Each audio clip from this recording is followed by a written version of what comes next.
Hello friends, आज मी तुमच्यासाठी माझ्या आवडीचा विषय घेऊन आली आहे. Uniform civil code. Uniform civil code काय आहे? हा एक असा कायदा आहे जो भारतातल्या प्रत्येक नागरिकाला त्याच्या रिलिजननुसार नसून तो एक व्यक्ती आहे.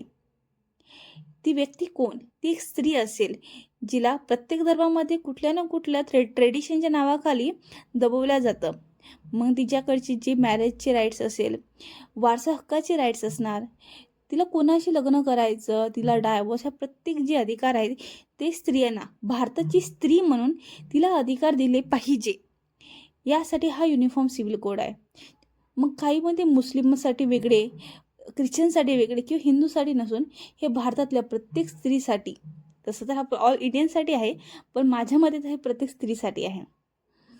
त्यामुळे आपल्याला एक फेमस तुम्हाला लॉ माहीत, केस लॉ माहीत असेल, शहाबानो केस. त्यामध्ये ती कोर्टात गेली होती आणि तिनं बोलली ती होती की मला मेंटेनन्स हवं होते बिकॉज तिच्या नवऱ्याने तिला कुठलंही कारण न देता डायव्होर्स दिलं होतं. वय तिची भरपूर होती, तिची ती कमाई करू शकत नव्हती. बट त्यावेळेस तिच्या नवऱ्यांचं, तुम्ही मूवी बघितली असणार हक, त्यामध्ये भरपूर व्यवस्थित दिलेली आहे. मग ॲट द एंड तिला अधिकार तिचा भेटलेला आहे आणि ती थोडी का असो ना, पण तिला पैसे भेटले होते, तिला मेंटेनन्स अधिकार भेटलं होतं. सरला मुदा केस असं एक इंटरेस्टिंग केस आहे, तुम्ही ऐकून घ्या. आणि तसंच शायरा बानूचा केस आहे जो ट्रिपल तलाकच्या विरोधात होता. मग याविषयी भरपूर चर्चा करून उत्तराखंडने लागू केलेल्या 2024मध्ये त्यांच्या स्टेटमध्ये, आणि त्यामध्ये इवन लिव्ह इन रिलेशनशिप्सच्या बाबतीतही त्यामध्ये कायदे केलेले आहेत.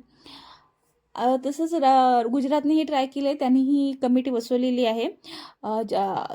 आपले रिटायर्ड जे जस्टिस आहेत रंजना देसाई यांच्या अध्यक्षतेखाली. आणि तुम्हाला माहीत असेल, आपला जो गोवा जो असं स्टेट आहे ज्यामध्ये देशाला स्वातंत्र्य मिळण्याच्या अगोदरपासून UCC लागू होताच.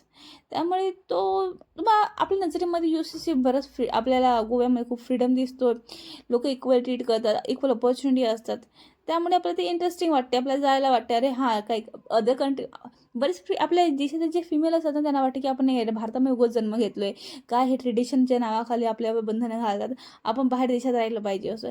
आणि हाच जर नियम आपल्या भारतामध्ये आला तर आपण सर्वजण खुश राहू मस्तपैकी.